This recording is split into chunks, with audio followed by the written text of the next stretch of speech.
தலைமுறையிலிருந்து இன்றைய இளைய தலைமுறை வரை அனைவரைக்கும் ஒரு முன்னோடியாக திகழ்ந்து கொண்டிருப்பவர் கம்பன் என்றொரு மானுடன் என்கின்ற மகாகவியின் வரியை தலைப்பாக கொண்டு தன்னுடைய உரையை நிகழ்த்த உள்ளார். உங்களின் அனைவரின் கரவொலியோடு திருமதி பாரதி பாஸ்கரன்.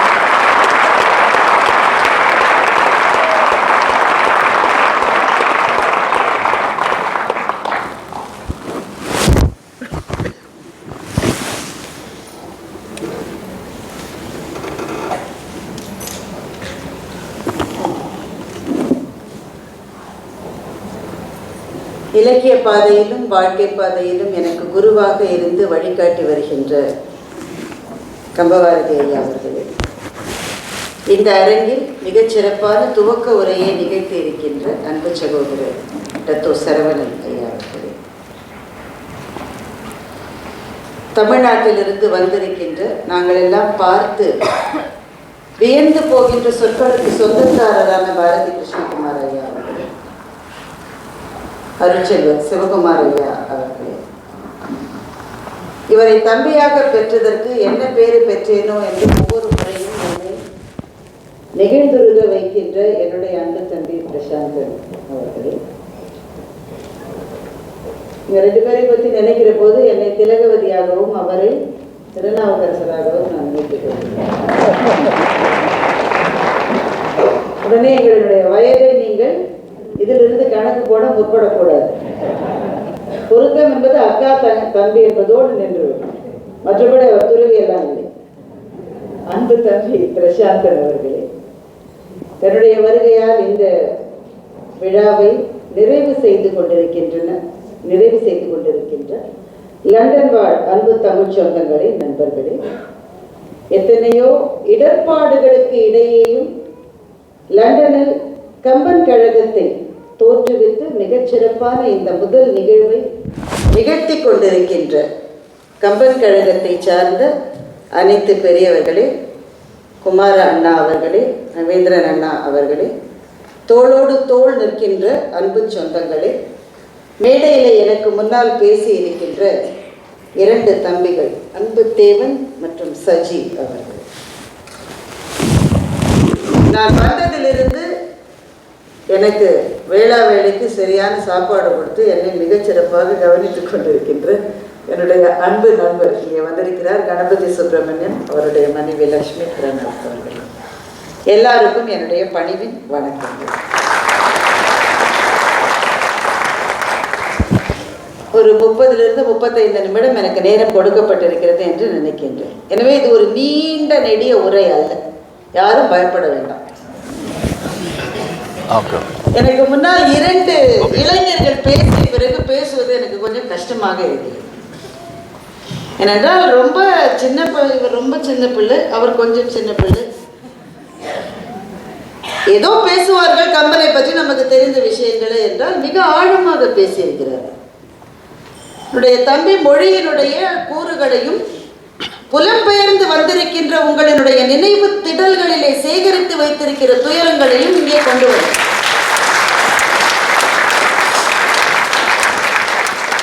இன்னொரு தம்பியான சஜி அவர்கள் ரொம்ப சிரித்த முகத்தோடு பேசிய போது நம்ம எல்லாருக்கும் பிடித்த ஏதோ ஒரு விஷயத்தை பேசுவார். கம்பனிலிருந்து காதலை சொல்லலாம், எவ்வளவு பாடல்கள் இருக்கிறது. அதை அவர் வயதும் அப்படிப்பட்ட வயதாகத்தான் தெரிகிறது. சொல்லுவார் என்று பார்த்தால் அவர் மெய்ஞானத்து தடத்தை பதித்து நம்ம எல்லாம் பைத்தியம் என்று சொன்னார். சஜி அப்படி சொல்லக்கூடாது. அதனால் பேச்சாளர்களான எங்கள் வீடுகளிலே அப்படித்தான் சொல்லிக் கொண்டிருக்கிறோம். நீங்கள் வேறு அதை நினைவுபடுத்தக்கூடாது. எங்களை அந்த பாடல்களிலே இருக்கிற ஒலியையும் மொழியையும் இணைத்து சொல்லுவதற்கு அவர் எடுத்துக்கொண்ட முயற்சிக்கு என்னுடைய பாராட்டுகள்.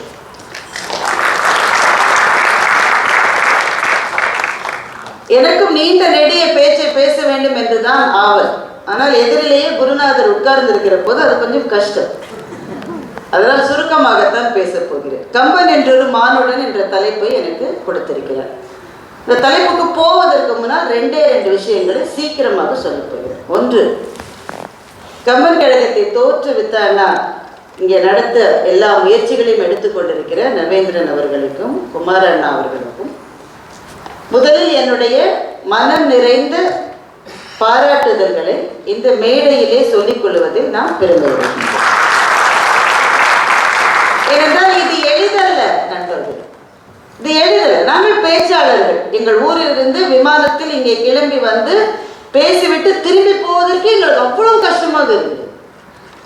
இந்த ஒரு செயலை இவ்வளவு கஷ்டம் என்றால் இத்தனை பேச்சாளர்களை இணைத்து எத்தனை பேர் வருவார்கள் என்றே தெரியாமல் நேற்றைக்கு இரவு கூட அவருக்கு கவலை. ஒருவேளை முதல் 2 இருக்கைகள் மாத்திரம் நிரம்பியிருந்தால் நான் என்ன செய்வேன் என்று. கவலைப்படாதீர்கள், லண்டனில் எங்களுக்கு தெரிந்தவர்களெல்லாம் கூப்பிட்டு கொண்டு வருகிறோம் என்று ஆறுதல் அளித்தோம். ஆனால் அவரே எதிர்பாராத அளவு இந்த அரங்கும் நிரம்பி வெளியிலே இருக்கின்ற வெளியரங்கமும் நிரம்பி இருக்கின்ற அளவுக்கு நீங்கள் வருகை தந்திருப்பது அவர் தரையிலே நிற்கவில்லை. பாருங்கள், பூமியிலிருந்து 2 அடி மேலே இருக்கிறார். இந்த நாள் வருகிற வரை கடந்த 6 மாதங்களாக அவரும் அவரை சார்ந்தவர்களும் பட்ட கஷ்டங்களை சொல்லி முடிக்க முடியாது. ஏனென்றால் இது பெரும் செயல். வள்ளுவன் இங்கே நினைவுக்கு வருகிறான். செயற்கரிய செய்வார் பெரிய, சிறியர் செயற்கரிய செய்கலாதார்.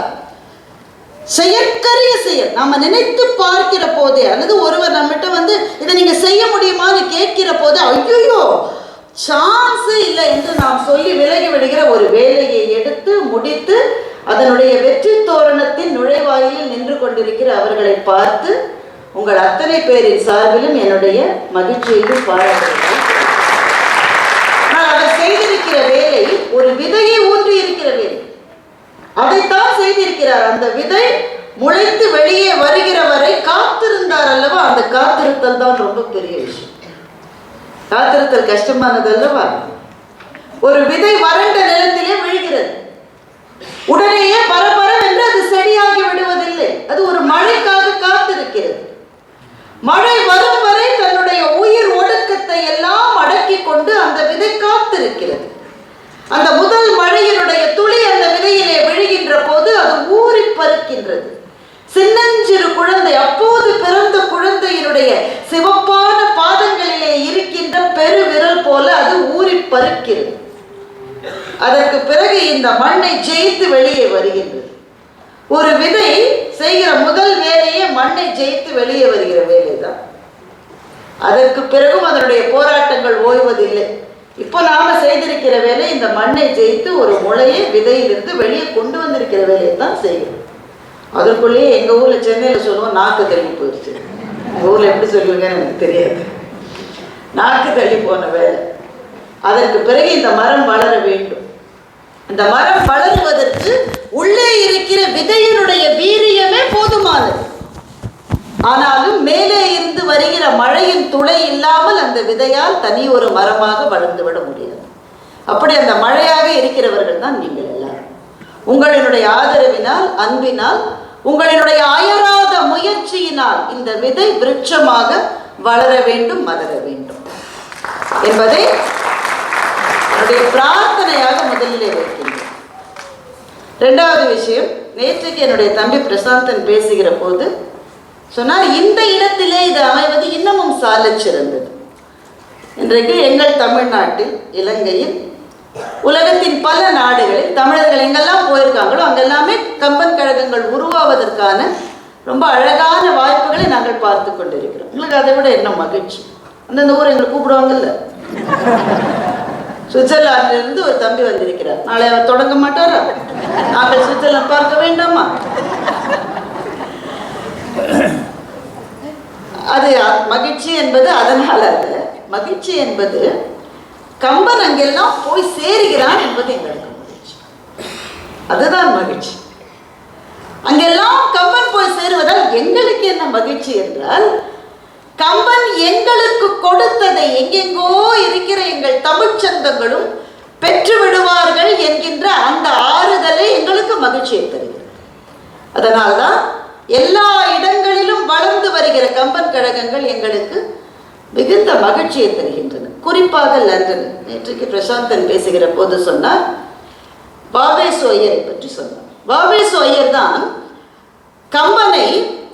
கம்பன் மேல ஒரு மாய திரையை போட்டு வைத்திருந்தார். கண்ணுக்கு தெரியாத ஒரு மாய வலைக்குள்ளே தான் கம்பன் இருந்தான். அந்த மாய வலையிலிருந்து அவரை வெளியே கொண்டு வந்து கம்பராமாயண கம்பேரிட்டிவ் ஸ்டடீஸ் என்கின்ற புத்தகத்தை எழுதி இந்த ஆங்கில இலக்கிய உலகம் சிம்மாசனத்திலே சில பேரை உட்கார வைத்திருந்ததல்லவா? ஒரு ஷேக்ஸ்பியரை, ஒரு தாந்தேயை, ஒரு மில்டனை, ஒரு ஹோமரை, இவர்கள் எல்லாம் சிம்மாசனத்திலே உட்கார்ந்திருந்தார்கள். வாவே சொய்யர் அங்கே வந்தார். ஐயா எழுந்திருங்கள், நன்றாகத்தான் எழுதுகிறீர்கள், உங்கள் கவிதை எல்லாம் எங்களுக்கு பிடித்திருக்கிறது, நன்கு ஆங்கிலம் தெரிந்தது. அதனால் அவர் சொன்னால் ஒரு நியாயம் இருக்கும். நீங்கள் எல்லாம் நன்றாக எழுதினீர்களா, கொஞ்சம் தயவு செஞ்சு எழுந்திருங்க. 2 பேர், அவங்க 4 பேர் எழுந்தாங்க. இந்த சிம்மாசனத்தில் உட்காருவதற்கு எங்கால் ஒருத்தர் இருக்கான்னு கம்பனை கூப்பிட்டு கொண்டு வந்து அந்த தலையாசனத்தில் கம்பனை உட்கார வைத்த வாவே சொய்யர். அந்த வாவே சொய்யரினுடைய அந்த ஆர்வம் இந்த மண்ணிலிருந்து புறப்பட்டது. லண்டனுக்கு பாரிஸ்டர் படிப்பு படிப்பதற்காக வாவே சொய்யர் வந்தார். இந்தியா ஹவுஸ் என்று இங்கே லண்டனில் ஒரு இடம் இருப்பதாக அறிகின்றேன். நான் லண்டனில் மிக முக்கியமாக பார்க்க விரும்புகிற இடம் அதுதான் என்பதை நிகழ்ச்சி ஏற்பாட்டாளர்கள் குறித்து கொள்ளவும். இந்தியா ஹவுஸ் என்கின்ற இடம் இருக்கிறது. அந்த இடத்தில் இந்திய சுதந்திர போராட்டத்துக்கான பல முயற்சிகள் நடந்து கொண்டிருந்தன. அதிலே ஒரு இளைஞர் குழாத்தை தயார்படுத்துகிற வேலையை வாவே சொய்யர் எடுத்துக்கொண்டார். அப்படி அவர் தயார்படுத்தின இளைஞர் குழாத்தில் இருந்த ஒருவரின் பெயர் மதன்லால் திங்ரா, இந்திய நாட்டை சேர்ந்தவர். இந்தியர்களுக்கு ஓயாது துயரம் அளித்த ஆங்கிலேய அதிகாரி ஒருவர் இருந்தார், கர்சான் வைலி. அந்த கர்சான் வைலியை மதன்லால் திங்ரா லண்டனிலே சுட்டுக் கொன்று விட்டார். அவர் ஒரு சுதந்திர போராட்ட வீரர், தீவிரவாத பாதையை எடுத்துக்கொண்ட ஒரு வீரர். அந்த வழக்கிலே மதன்லால் திங்ராவுக்கு தூக்கு தண்டனை வழங்கப்பட்டது. அந்த வழக்கிலே குற்றம் சாட்டப்பட்டவர்கள் வாவே சொய்யரும் ஒருவர். ஆனால் இங்க வச்சாக்க தூக்கு தண்டனை தான் லண்டன்ல. அதனால ஆனால் சுதந்திர போராட்டமே அப்போது நின்று விடும் என்பதனாலே அவரை தப்பித்து இந்தியாவுக்கு போக சொல்லி அறிவுரை சொன்னார்கள். என்னென்னவோ வேடங்களை போட்டுக்கொண்டு இந்தியாவுக்கு போய் சேர்ந்தார். அதெல்லாம் தனி கதை, 30 நிமிஷத்துல சொல்ல முடியாது, தனியா இன்னொரு முறை பேசலாம். என்னென்னவோ வேடங்களை போட்டுக்கொண்டு அதிலே ஒரு வேடம் சீக்கியராக வேடம் தரித்தார். இங்கிருந்து பிரான்ஸுக்கு, பிரான்ஸ்லேருந்து ஜெர்மனிக்கு, ஜெர்மனிலேருந்து கொழும்பு, இதுதான் அவருடைய பயணம். இங்கிருந்து பிரான்ஸுக்கு போன போது சீக்கியர் வேடத்தில் போனார். இந்த வடிவேல் ஒரு படத்துல கொண்டைய மறந்துட்டார்னு சொல்லுவாங்க. அது மாதிரி வேடமெல்லாம் கரெக்டா போட்டார். பொட்டியில VVS ஸ்டிக்கர் இருந்தது, அதை எடுக்கல. பொட்டியில கொண்டை இருந்தது, அதாவது VVS ஸ்டிக்கர் இருந்தது. அதை எடுத்துட்டு கப்பல்ல ஏற போகிற போது பிரசித்தி பெற்ற ஸ்காட்லாந்து யார்டை சார்ந்த உங்களுடைய புலனாய்வு போலீஸ் புலிகள் பின்னாலேயே வந்து அவர் முன்னால் இருக்கிற போது இங்கிருந்து மிஸ்டர் VVS ஐயர் என்று கூப்பிட்டார். உடனே எல்லாரும் என்ன செய்வோம், நம்ம பேரை ஒருத்தர் கூப்பிட்டா சும்மா இருப்போமா? உடனே தலை எப்படி திரும்பும்? எவ்வளவு கழுத்துவில் இருந்தாலும் அந்த நேரம் மாத்திரம் தலை திரும்புகிறது. நம்முடைய பெயரை நமக்கு அவ்வளவு பிடித்திருக்கிறது. அதை ஒருவர் சொல்லி அழைக்கிற போதே நமக்கு அது அமிர்த கானமாக இருக்கின்றது. அது வந்து இட்ஸ் ரிஃப்ளெக்ஸ் ஆக்ஷன். அப்படிதான் பெயர் சொன்னவொன்னு தலை திரும்ப. அதனால் புரட்சியாளர்களினுடைய மன உறுதி எப்படிப்பட்டது என்றால் தன் பெயரை சொல்லி அழைக்கிற போது கூட திரும்பாத தலையோடு இருந்தால் வாவே சொய்யர். ஆனால் அந்த போலீஸ்காரர் விடவில்லை. பக்கத்தில் வந்து அந்த பொட்டியில இருக்கிற ஸ்டிக்கரை பார்த்து அவருக்கு நன்றாக கண் தெரிந்த போலீஸ்காரர் பக்கத்தில் வந்து VVS என்று இருக்கிறதே, இது என்ன என்று கேட்டார். ஒரு நிமிடம் கூட தயங்காமல் ஐ எம் வீர் விக்ரம் சிங் என்று தன்னுடைய பெயரை சொல்லி கப்பலிலே ஏறிவிட்டார் வாவே சொய்யர். இந்த சம்பவத்தை எழுதி இது நமக்கு ஒரு செய்தி தான், ஆனால் முக்கியமான செய்தி இது அல்ல. இனிமேல் தான் முக்கியமான செய்திக்கு நான் வரப்போறேன். இந்த சம்பவத்தை எழுதி எழுத்தாளர் சொல்லுகிறார், அந்த போலீஸ்காரர் மாத்திரம் ஒரே ஒரு நிமிடம் அந்த பொட்டியை திறந்து காட்டுங்க என்று சொல்லி இருந்தால் வாவே சொய்யர் மாட்டி இருப்பார். ஆனால் சொல்லவில்லை. இவர் கம்பீரமாக வீர் விக்ரம் சிங் என்று சொல்லி கப்பலில் ஏறணும்னு நம்பாளு நின்றுட்டார்.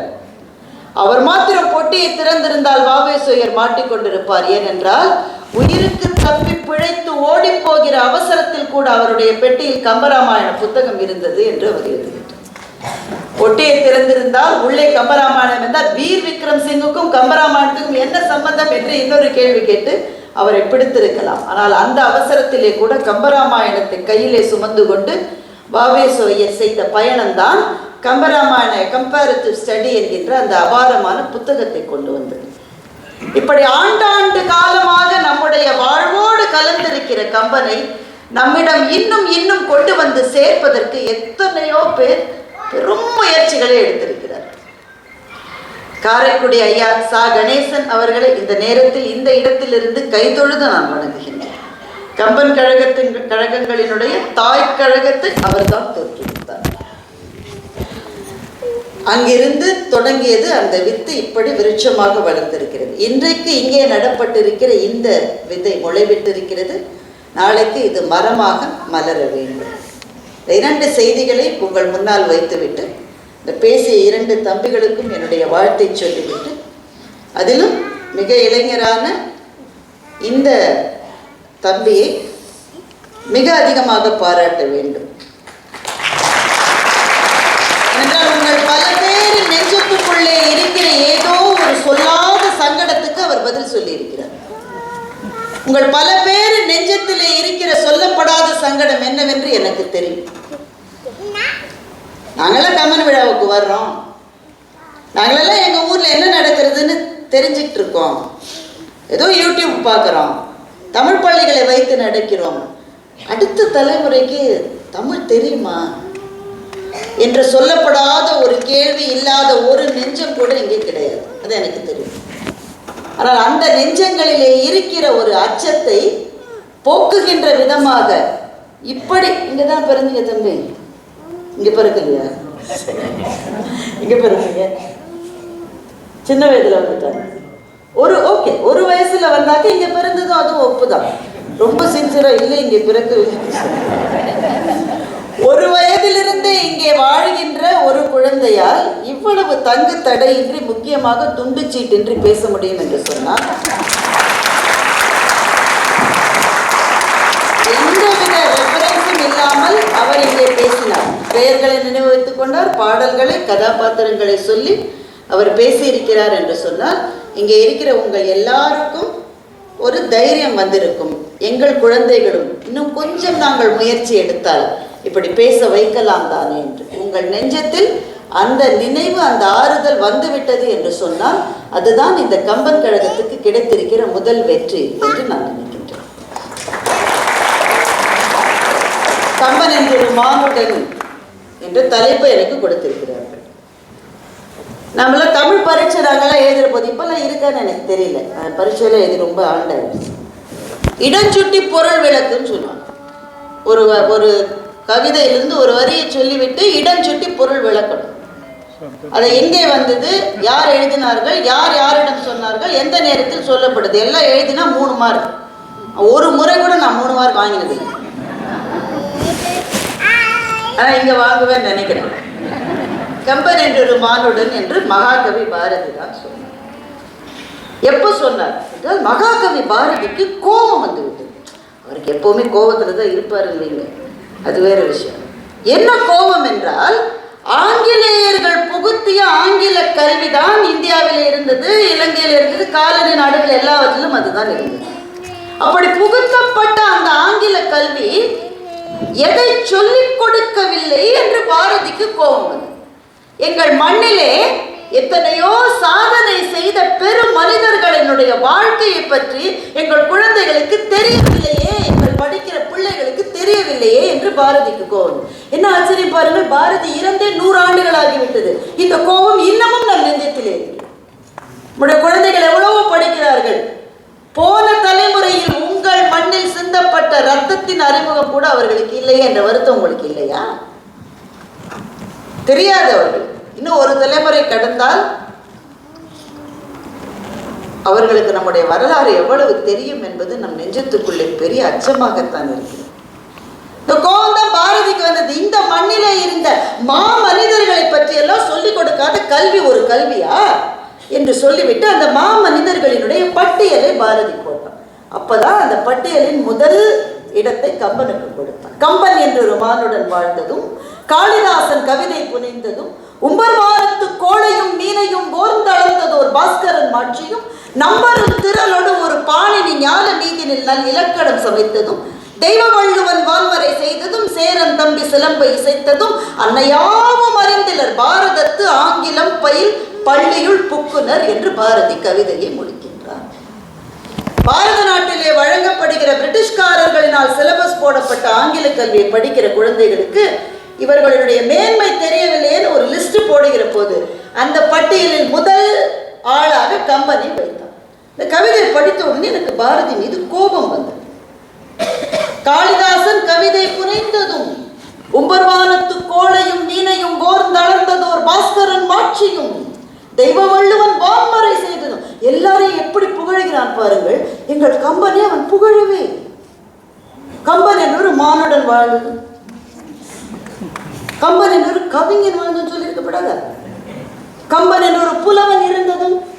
நான் பாரதிக்கு வார்த்தை எடுத்து தரேன் பாருங்க, பெயர் அப்படி இருப்பதா வேறு ஒன்று.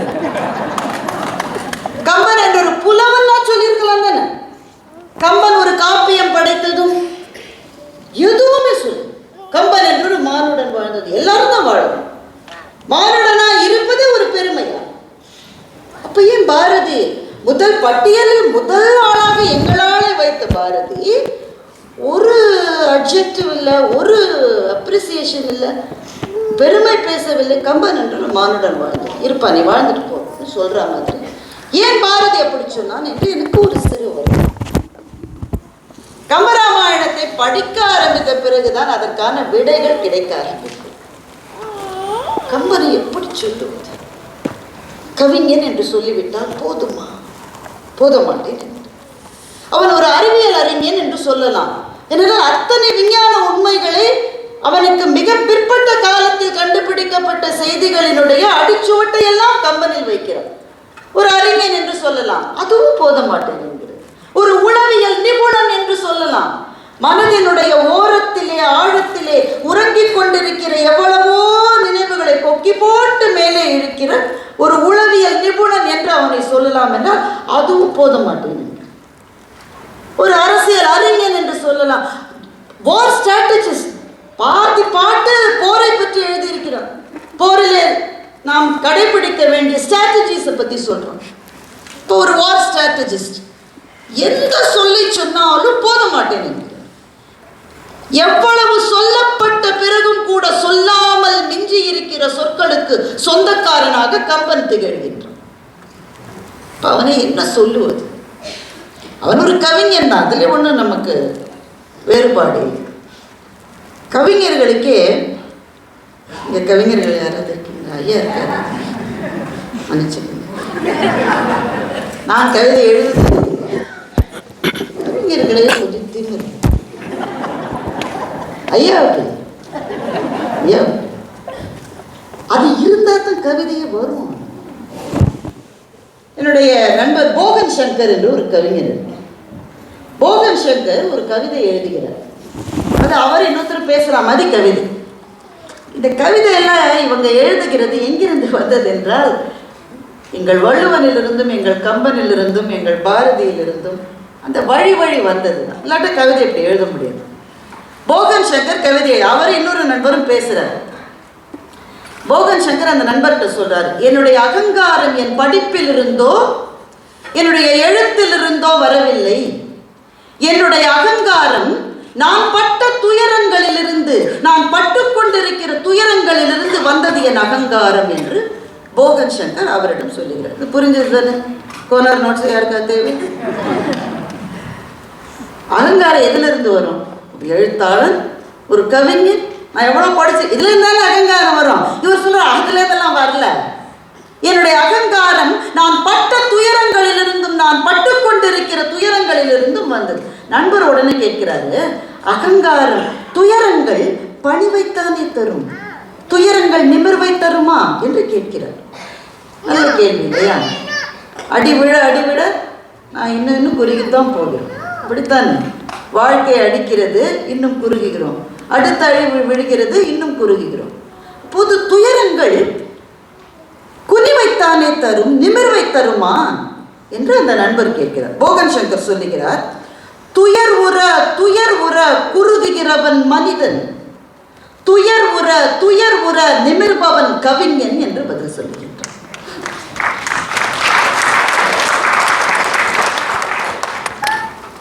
திரும்ப சொல்லணுமா? ஏன்னா கவியரங்கள்ல நாங்கள் 2 தடவை சொல்லி பழகிட்டோம். இந்த 2 தடவை எதுக்காக சொல்றதுன்னா, 2 முறை சொன்னால் கைத்தட்ட வேண்டும் என்று மக்களை நாங்கள் பழக்கி விடுவோம். எனவே நான் 2 முறை சொல்ல போவதில்லை. சொல்லாமலேயே நீங்கள் இந்த இடத்தை உள்வாங்கிக் கொண்டிருப்பீர்கள் என்று எனக்கு தெரியும். போகன் சங்கரனுடைய கவிதை அங்கே அங்கே நிற்கிறது. துயர் உற துயர் உற குறுகுகிறவன் மனிதன், துயர் உற துயர் உற நிமிர்பவன் கவிஞன். காலா என் காலருகே வாடா என்று காலனை பார்த்து பாரதி சொன்ன போது அவன் கையில் காசு கூட இல்லை. ஒவ்வொரு கவிஞனும் விடுகிற இறுதி மூச்சு அநேகமாக அவன் துயரங்களின் மீது அவன் போடுகின்ற உமிழ் நீர் என்று கவிதையை முடித்தார் போகன்ஜி. இறுதி மூச்சே காரி துப்புறது. அவன் துன்பங்களின் மீது துப்பி விட்டுத்தான் எல்லா கவிஞனும் தன்னுடைய இறுதி மூச்சை முடிக்கின்றான் என்று. இப்போ துயரங்களுக்கு நடுவிலே வாழ்கிற வாழ்க்கையில் இப்படிப்பட்ட நிமிர்வை கொண்டு வருகிறவர்கள் கவிஞர்கள். அது யாருக்கு நேரவில்லை? எந்த கவிஞனுக்கு நேரவில்லை?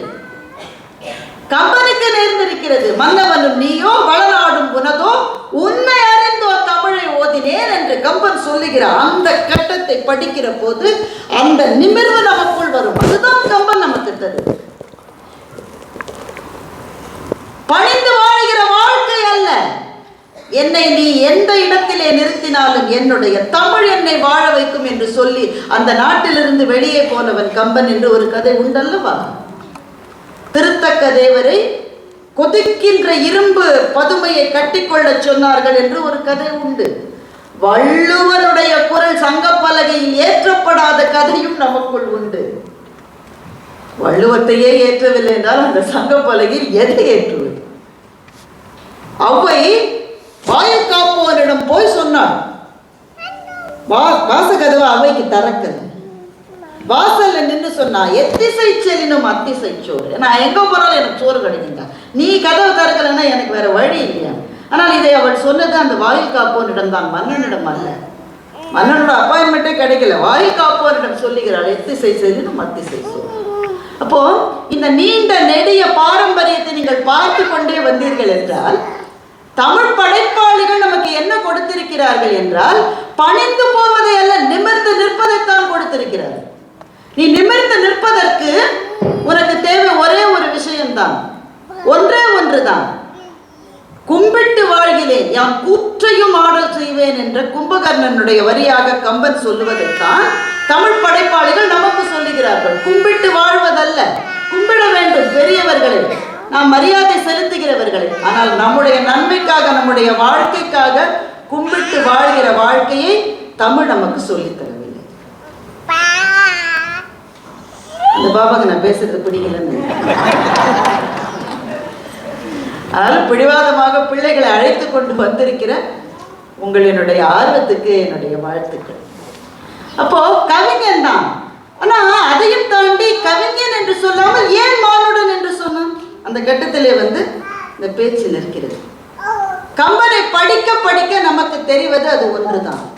கம்பன் எதை சொல்லி கொடுக்கிறான் என்றால், எதை கம்பனிடமிருந்து நாம் பெற்றுக்கொள்ள முடியும் என்றால் 1000 விஷயங்களை இந்த மேடையில சொல்ல முடியும்.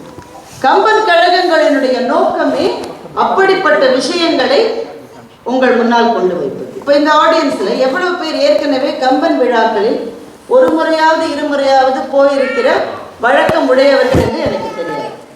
ஆனால் என்னுடைய அனுமானத்தின்படி பாதி பேராவது இருப்பீர்கள் என்று நான் நினைக்கிறேன். பாக்கி இருக்கிறவர்கள் ஒரு முதல் முயற்சியாக இங்கே வந்திருக்கிறீர்கள். இப்போ ஒரு கவிஞனை எப்படி அணுக வேண்டும்? இங்கே பேசுகிற பேச்சாளர்கள், இங்கே உங்களுக்கு வழங்கப்பட இருக்கிற உரைகள் எதை நோக்கி உங்களை கொண்டு சொல்ல வேண்டும்? கம்பன் ஆயிரம் உதாரணம் ரொம்ப வேகமாக 2 தான் சொன்னேன். ஐயா ரொம்ப கடுமையான பாடல்களை சொன்னால் எனக்கு அந்த பாடல்களும் தெரியாது, அதெல்லாம் நான் சொல்லுவேன். ரொம்ப எளிதாக அவன் சொல்கிறேன். கதை எல்லாருக்கும் தெரியுதானே, கதைக்குள்ள போவேன். மானை தேடி ராமன் போனான். சீதா லக்ஷ்மணா என்று கத்தினான். இலக்குவனை போக சொல்லி சீதை சொன்னான். இந்த கட்ட கதையில் எல்லாருக்கும் தெரியும் தானே. இலக்குவன் போகல. ஏன் போகல? அவனுக்கு அவன் அண்ணனை பற்றி தெரியும். எங்க அண்ணனால யாரும் எதுவும் செய்ய முடியாது, ஏதோ சதி. அவன் முன்னாடியே சொல்லிட்டானே இது பொய்மான் என்று. என்னுடைய அண்ணனை யாரும் எதுவும் செய்ய முடியாது என்று இலக்குவன் அங்கே இருந்தான். ஏனென்றால் அவன் அண்ணன் சொல்லிவிட்டு போயிருக்கிறான், உன்னுடைய அன்னைக்கு காவல் இரு என்று சொல்லிவிட்டு போயிருக்கிறான். அண்ணன் சொன்னதால் மாத்திரம் காவல் இருக்கவில்லை, அவனுடைய இயல்பே அதுதான். 14 ஆண்டுகள் தூங்காமல் உண்ணாமல் காவல் இருந்து கொண்டே இருந்தவன் இளைய பெருமாளான இலக்குவன். ஏன் அப்படி இருந்தான்? நான் அவங்க அம்மா அப்படி சொல்லியிருக்காங்க. இலக்குவனுடைய தாயான சுமித்திரையிடம் அண்ணன் காட்டுக்கு போற நானும் போறேன்னு இலக்குவன் சொன்ன போது, நாம் அந்த தாயாக இருந்தால் நாம் என்ன சொன்ன, நான் ஒரு தாய் தான். அந்த இடத்துல நான் இருந்தால் நான் என்ன சொல்லியிருப்பேன்? நீங்க எவ்வளவோ தாய்மார்கள், நீங்க என்ன சொல்லியிருப்பீங்க? நம்ம 100 பேர்ல 99 பேராவது என்ன சொல்லியிருப்போம்னா, அவனை தான் அவனோட சின்னம்மா அப்போ சொல்லியிருப்பான். அவன் போட்டு சாமி குன்று, உனக்கு என்ன வேலை, உன்னை போ சொல்லி சொன்னாங்க. அவனுக்கு வேற வழி இல்லை, அவங்க சின்னம்மா சொல்லிட்டாங்க, உங்க அப்பாவை ஓதிட்டாரு, அவரும் போட்டோம். வேணா அவன் மனைவி கூட்டிட்டு போய், நீ ஒழுங்கா இல்லை, இப்பதான் கல்யாணம் சும்மா கொண்டு அப்படி சொல்லி போக மாட்டான். நியாயமா சொல்லு. சுமித்திரை என்ன சொல்றான்னா, போகாதன்னு சொல்லாததோட இல்லை, தம்பி என்னும் படி என்று அடியாரின் ஏவல் செய்தி, நீ போட தம்பியா போகாத வேலைக்காரனா போன்னு சொல்ற. தம்பி என்னும் படி என்று அடியாரின் ஏவல் செய்தி, மன்னும் நகருக்கே அவன் வந்திடின் வா.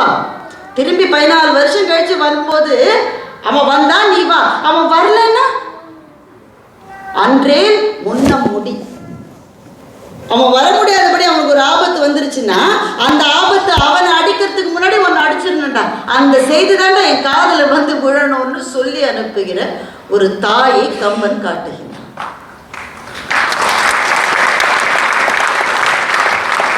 தாய் சொன்னதை வேதமாக கொண்டு இலக்குவன் சீதையை விட்டு போக மாட்டேன்னு நினைக்கிறான். இப்போ சீதை ஒரு வார்த்தையை சொல்லிவிடுகிறார், சொல்லக்கூடாத வார்த்தை, அவளிடமிருந்து வந்திருக்க கூடாத வார்த்தை, இந்த உலகத்தில் எந்த அண்ணியிடமிருந்தும் வந்திருக்க கூடாத வார்த்தை. அதை எப்படி சொல்றா? கம்பன் தனக்கே உரிய நாகரீக பொதுவுகளோடு அந்த வார்த்தையை வைக்கிறான். ஒரு முல்லை அப்படியே நம்முடைய வாயிலே கொடுப்பதற்கு பயந்து அதை பஞ்சு துணியிலே சுற்றி கம்பன் நமக்கு கொடுக்கிறான். வால்மீகி பட்டவர்த்தனமாக எழுதுகிறார், கம்பன் அப்படி எழுதவில்லை. கம்பன் சீதை சொல்லுவதாக சொல்லுகின்றான், நின்ற நிலை நெறியிற்று. சீதை அப்படித்தான் சொல்றான், உங்க அண்ணா அங்க கத்திட்டு இருக்க, என் பக்கத்துல நிக்கிறியேடா, நின்ற இந்நிலை நெறியிற்று, என் அயல் நிற்றியோ ஒரு நீ என்று கேட்கிறான். அவன் அங்கே கத்திட்டு இருக்கிறப்போ, ஒரு பகல் பழகினால் உயிரை ஏவரால். உங்க அண்ணனுக்காக உயிர் கொடுக்க 10,000 பேர் காத்திருக்காண்டா, அங்க உங்க அண்ணன் கத்திட்டு இருக்கான், நிற்றியோ என் அயல் ஒரு நீ, என் பக்கத்துல நீ வந்து நின்னுட்டியா? அந்த ஒரு நீ எப்படி தெரியுமா? நீங்க பார்த்துருப்பீங்களா? நான்லாம் பார்த்துருக்கேன். எங்க ரோட்ல சாட்டையால தன்னை அடிச்சுட்டு சில பேர் பிச்சை எடுத்து வருவோம். இந்த பிள்ளைகளுக்குலாம் அதெல்லாம் தெரியாது. ஒரு படத்துல கவுண்டமணி எப்படி நடிக்கிறது, சாட்டையால அடிச்சு. நமக்கு எனக்கு சின்ன பிள்ளையா இருக்கும்போது என்ன பயமா இருக்குன்னா, அந்த சாட்டையினுடைய பெரும் பகுதி இருக்குல்ல, அது மேல பட்டா எவ்வளவு வலிக்கும் அப்படிதான் நான் நினைப்பேன். எனக்கு வயதான பிறகுதான் எனக்கு தெரிஞ்சது, கனமான அந்த பகுதி பட்டா வலிக்காது. அந்த நுனியில ஒரு சின்ன பகுதி இருக்கு பாருங்க, மிக மெல்லிய ஒரு ஒரு பள்ளிவால் மாதிரி ஒரு இருக்கும், அந்த சுளிர் இருக்கு பாருங்க, அதுதான் வலி. இந்த ஒரு நீ என்பது அந்த பள்ளிவால் மாதிரி இருக்கிற பகுதி மேலப்பட்ட அடிக்கு சமமான அடி. என் அயல் நிற்றியோ ஒரு நீ என்று கேட்டு விட்டார். அதுக்கு பிறகு நிற்க முடியல, இலக்குவனால போயிட்டான். கதை உங்களுக்கு தெரியாதெல்லாம் சொல்ல போறது. என்னுடைய கேள்வி ஒன்றுதான், இந்த அரங்கத்தை பார்த்து, சீதை என்னை இப்படி சொன்னாள் என்று இலக்குவன் ராமனிடம் சொன்னானா சொல்லவில்லை? என்னோட ஆசிரியர் இருக்கிறார், ஐயா தவறா சொன்ன திருத்துங்க, சொன்னாளா? இப்போ இந்த கான்வர்சேஷன் எப்படி இருக்கும் நீங்க இமேஜின் பண்ணுங்க. இலக்குவன் போறான், ராமன் அதுக்குள்ள அந்த மகனை கொண்டுட்டான். ஏண்டா வந்த? அண்ணி ஏண்டா தனியா விட்டுட்டு வந்த? அண்ணி தான் போ சொல்லு. அவ சொன்ன நீ வந்துருவியா? நீ காவல் இருந்தானே சொன்ன. பொண்டாட்டி என்னெல்லாம் பேசுறன்ற ரொம்பச்சா பேசுற. நீ உன் மனைவி என்ன சொன்னாலும் சரி சரி சரி நீ கேட்டுட்டு. நான் அப்படியா? கண்ணாவினம் பேசுது, கொஞ்சம் கேட்டு வை. நானே எல்லாத்தையும் விட்டுட்டு உனக்காக 16 வருஷம் பின்னாடியே வந்து நிற்கிறேன். அட்லீஸ்ட் ஒரு ரெக்கக்னிஷன் கூட இல்லை எனக்கு. நம்ம சொல்லியிருக்க மாட்டோம். இப்படி தானே அந்த கான்வர்சேஷன் நடந்திருக்கணும் இல்லையா? ஏன்டா விட்டுட்டு வந்த? அண்ணி திட்டுருச்சு, அதனால வந்து என்ன திட்டினா இப்படி சொன்னான். ஆனால் இலக்குவன் சொல்லவே இல்லை, அந்த சந்தர்ப்பத்தில் இல்லை. அப்புறம் ராமன் இலக்குவன் மட்டும்தானே தனியாக தேடிட்டே போகிறாங்க. சண்டையின் போது அவங்க தானே இருக்காங்க. எவ்வளவு நேரம் அவர்கள் இருவர் மாத்திரம் தனியே இருந்திருப்பார்கள். ஒரு முறை கூட எந்த நொடியிலும் எந்த நிமிஷத்திலும் இலக்குவன் சீதை தன்னை இப்படி சொன்னாள் என்று அண்ணனிடம் சொல்லவே இல்லை. சீதையை நினைச்சு கஷ்டப்படுறா. மஞ்சனை வெய்தேனே, என் பையனை நான் திட்டேனே, என் பையனை திட்டேன். இப்போ இந்த வார்த்தையை சொன்னதுனால சீதை கெட்டவளா? பெருமக்களை, உங்களிடம் ஒன்று சொல்லுகின்றேன். சில வார்த்தைகளை சில சந்தர்ப்பங்களில் இருந்து பிரித்து பார்க்காதீர்கள். பிரித்து விட்டால் விபரீதமான பொருள் வரும். அந்த சந்தர்ப்பத்தினுடைய அழுத்தத்தில் பிறந்து விட்ட வார்த்தையை தவிர சொல்லப்பட்டவருடைய மனதில் இருக்கிற வார்த்தை அல்ல அது. அந்த சந்தர்ப்பத்தில் ஐயோ என் கணவன் அங்க லக்ஷ்மணா சீதான்னு கத்தனா இவன் பக்கத்தில் நிற்கிறான், இவன் எப்படியாவது அனுப்புறதுக்காக சொன்னாலே தவிர இலக்குவனை பார்த்து எப்பவுமே அவனுக்கு சந்தேகம் தான் கிடையாது. கதாபாத்திரங்கள் எப்படியெல்லாம் பார்த்து விடக்கூடாது. பல பேர் பார்க்க கிளம்பி இருக்கிறார்கள். கம்பனுக்கு நேர்ந்த விபத்துகள் எதுவும் ஒன்று. ராவணன் தான் உலகத்திலே உத்தமன் என்று ஒரு கோஷ்டி சொல்லிக் கொண்டிருக்கு. ராவணனுடைய மாண்புகளை கம்பன் அப்படி கொண்டு வைக்கிறான். மாண்புகளை குறைச்சல, மாண்புகள் அப்படி கொண்டு வைக்கிறோம். மேலே மேலே மேலே ஏற்றி செல்கிறோம். ராவணன் வீழ்ந்து விட்ட தருணத்தில் நாம் அழவில்லை, நாம் மகிழ்ந்து சிரித்திருக்க வேண்டிய தருணம். ஆனால் அழுதோம். ஏன்? இத்தனை உயரங்களிலே இருந்தவனுடைய வீழ்ச்சி நம்மையும் வீழ்த்தியது. When Caesar fell, it was you and me and everyone fell என்று ஷேக்ஸ்பியர் எழுதினதற்கு சமமான வீழ்ச்சி அது. அந்த உயரத்திலே ஏற்றி வைக்கப்பட்ட ஒருவன் ஏன் வீழ்ந்தான் என்றால், விருப்பமில்லாத ஒரு பெண்ணின் மீது தகாத மோகம் கொண்டவனுக்கு இதுதான் கதி என்பதுதான் கம்பன் சொல்ல விரும்பிய பாடம்.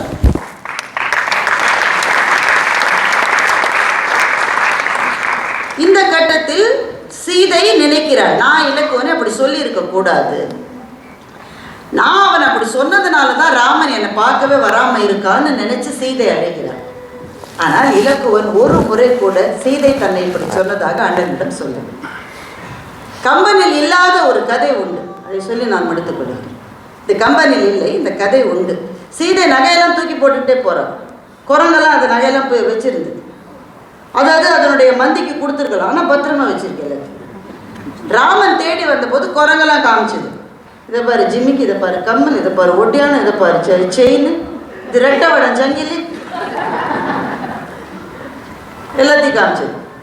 ராமனுக்கு அதை பார்க்க பார்க்க அழுகை. இந்த நகைகளை சீதையிடம் போட்டிருந்து பார்த்தது போக, சீதை இல்லாமல் நகைகளை பார்க்கிறோமே, லக்ஷ்மணா பாருடா, இது தானடா சீதையினுடைய கம்மல் தானடா இது. அண்ணா எனக்கு தெரியாது அண்ணா.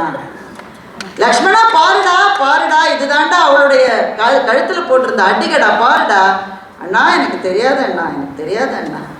லக்ஷ்மணா பாருடா அவளோட ஒட்டியானண்டா சீதையினுடைய. அண்ணா எனக்கு தெரியலண்ணா, அண்ணா தெரியலண்ணா. வளையலையாவது பாருடா, அண்ணா தெரியலண்ணா. சிலம்பு பாருடா, இது ஆமா அண்ணா, இது சீதையோட சிலம்பு தான்ண்ணா, இது சீதையோட சிலம்பு தான்ண்ணா, இது சீதையோட சிலம்பு. தோடு தெரியாது உனக்கு, ஜிமிக்கு தெரியாது உனக்கு, அட்டிக்க தெரியாது உனக்கு, ஒட்டியானம் தெரியாது உனக்கு, வளையல் தெரியாது, சிலம்பு மாத்திரம் எப்படிடா தெரியும்? அவ காலத்தை அவரை நான் பார்த்ததே இல்லைண்ணா, அதனாலதான் நான் சிலம்பு. கம்பன் இல்லை, ஆனால் இதுதான் இலக்குவன். இந்த இலக்குவனை தான் கம்பன் சொல்லுகிறான்.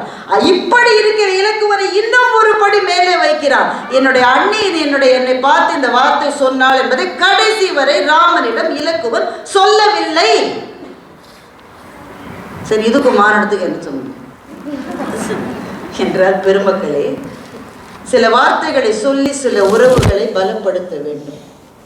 சில வார்த்தைகளை சொல்லாமல் இருந்தால் சில உறவுகள் தானே பலப்படும். அவ்வளவுதான் விஷயம். ஒரு வார்த்தை சொல்ல இலக்குவனுக்கு நேரம் கிடைத்திருக்காது. அந்த ஒரு வார்த்தை சொல்லி இருந்தால் ராமனுக்கு சீதை மீது வருத்தம் வந்துடும். அந்த வருத்தம் சீதையை கண்டுபிடிக்கிற அவனுடைய முயற்சியில ஒரு சிறு பின்னடைவை ஏற்படுத்தி இருக்கலாம். மனித மனம் எப்படி மாறும் என்று யாருக்கு தெரியும்? ஆனால் என்னுடைய அண்ணி என்னை பற்றி சொன்னாள் என்று அண்ணனிடம் சொன்னால், அண்ணனுக்கும் அண்ணிக்குமான உறவிலே சின்னஞ்சிறு விரிசல் ஒன்று வருவதை கூட விரும்பாத அன்பு மனம் இலக்குவனிடம் இருந்ததே, அந்த அன்பைத்தான் கம்பன் பேசுகிறார். பெருமக்களே, மார்கரெட் மேட் என்று ஒரு ஆந்த்ரோபாலஜிஸ்ட், உங்க ஊர்க்காரங்க தான், அவங்க இப்ப இல்லை, anthropologist Margaret Mead. She was a pioneer in anthropology. அவங்க கிட்ட ஒரு கேள்வியை கேட்டாங்க. 4 காலில் நடந்துட்டு இருந்தது 2 காலில் நடக்கும்போது தான் மனுஷன்றவன் வந்தானா? புரியுதானே? கேள்வி புரியுதானே? 4 காலில் நடக்கிறது 2 காலில் நடந்த போய் மனுஷன் வந்துட்டான், அப்படித்தானே? இல்லைன்னு. 2 காலில் நடக்க ஆரம்பிச்ச பிறகு மனுஷன் வரலையா? இல்லை. மானுடம் என்று வருவதற்கு இன்னும் பல ஆயிரம் ஆண்டுகள் பிடித்தது. எப்பதான் அப்ப மனுஷன் ஒருத்தன் வந்தான்? 2 காலில் நடக்க ஆரம்பிச்சது மனுஷன் தானே? இல்லை. எல்லா விலங்கும் என்ன செய்யும்னா, ஒரு இடத்துல இன்னொரு இடத்துக்கு காட்டில் போயிட்டு ஒரு விலங்குக்கு காலில் அடிபட்டால் அந்த விலங்கை விட்டு விட்டு எல்லா விலங்கும் போயிடுது. இப்பவும் விலங்குகள் இப்படித்தான் நடக்கும். ஏனென்றால் காலில் அடிபட்ட விலங்கை பார்த்துட்டு அங்கேயே இருந்தால் எல்லா விலங்குக்குமே பிரச்சனை. அடிபட்டா அப்படியே விட்டுட்டு போயிடும். அந்த விலங்கு பசியிலே தனித்திருந்து இறக்க வேண்டும். இது இயற்கையினுடைய நியதி. குரூரமா இருக்குல்ல? ஆனால் இயற்கையின் எல்லா விதிகளுமே குரூரமானவை தான் நண்பர்கள். இதுதான் இயற்கையின் விதி. காலில் அடிப்பட்ட மிருகத்தை விட்டுட்டு பாக்கி எல்லா மிருகமும் போயிடும். மனுஷனும் கூட்டமா போயிட்டு இருந்தப்போ அப்படித்தான் செஞ்சோம். ஒரு மனிதனுக்கு காலில் அடிபட்டு விட்டால், குறிப்பாக ஃபீமர் என்கிற தொடை எலும்பு முறிந்து விட்டால், அந்த மனுஷனை அப்படியே விட்டுட்டு எல்லாரும் போயிடுவாங்க. ஏன்னா மற்றவங்களுக்கு சாப்பாடு தண்ணிக்காக அலையிற வாழ்க்கை அந்த வாழ்க்கை. இவனை பார்க்க முடியாது. மார்கரெட் மேட் என்ன சொன்னாங்கன்னா, முதலாக கால் எலும்பு முறிந்த ஒருவனை இன்னொருவன் தூக்கி சுமந்த செயல் என்றைக்கு இந்த உலகத்தில் நடந்ததோ அன்றைக்குத்தான் மானுடன் என்பவன் இந்த உலகத்தில் தோன்றினான்.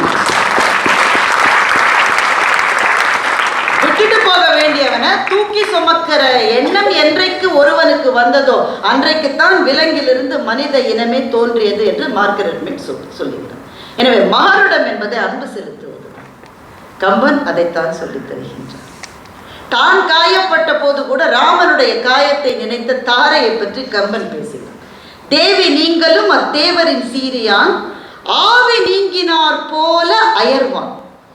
என்ன சிச்சுவேஷன்னாக்க, இலக்குவன் கோபமா வரான். சுக்ரீவன் மாரிக்காலம் முடிந்த உடனே நான் ஆளெல்லாம் அனுப்பி சீதையை தேடுறேன்னா, சுக்ரீவன் புது பதவி, இப்பதான் நீங்க லேபர் பார்ட்டியை தேர்ந்தெடுத்திருக்கீங்க, வாழ்த்துக்கள் உங்களுக்கெல்லாம்.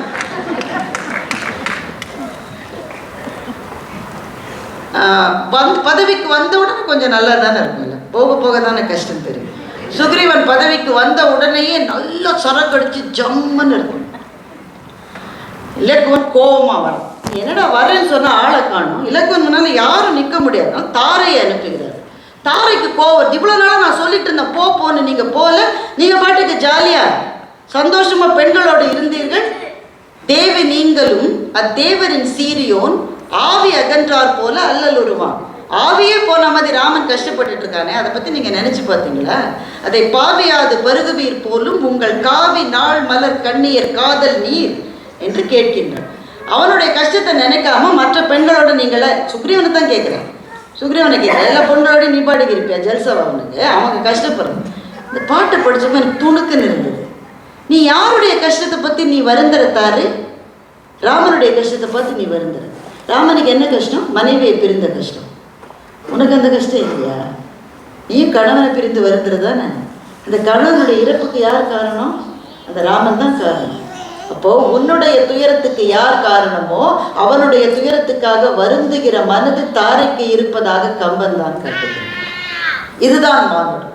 இப்படி 100 செய்திகளை அடுக்கிக் கொண்டே போனால் அதுதான் கம்பராமாயணம் என்ற கோபுரத்தினுடைய மேல் தட்டுகளுக்கு போய் அமுத கலசமாக அன்பை சொல்லுகிற காப்பியம். எந்த காப்பியம் அன்பை சொல்லுகிறதோ அதுதான் மானுடத்தை சொல்லுகிறது.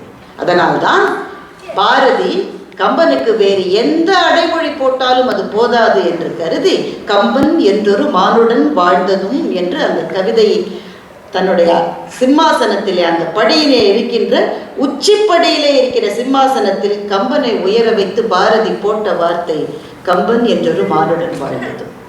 மானுடத்தை அறிந்து கொள்ள வேண்டிய நாம் ஒவ்வொருவரும் கம்பனை படிப்போம். இப்போது கம்பன் என்கின்ற மாபெரும் மாளிகையின் வாசலுக்கு நம்மை கொண்டு வந்து நிறுத்தி இருக்கிறது லண்டன் கம்பன் கழகம். இந்த கதவுகளை திறக்க புது புது புது புது புது புது புதுமைகளால் சிறப்புகளை தரிசனம் செய்வோம். அந்த பாதையிலே முதல் அடியை எடுத்து வைத்திருக்கிற உங்கள் அத்தனை பேருக்கும் என்னுடைய வாழ்த்துக்கள். நல்ல வாய்ப்புக்கு நன்றி. நன்றி. இப்பொழுது திருமதி பாரதி பாஸ்கர் அவர்களை கௌரவிப்பதற்காக திருமதி ஸ்ரீரங்கன் அவர்களை அன்போடு மேடைக்கு அழைக்கின்றனர்.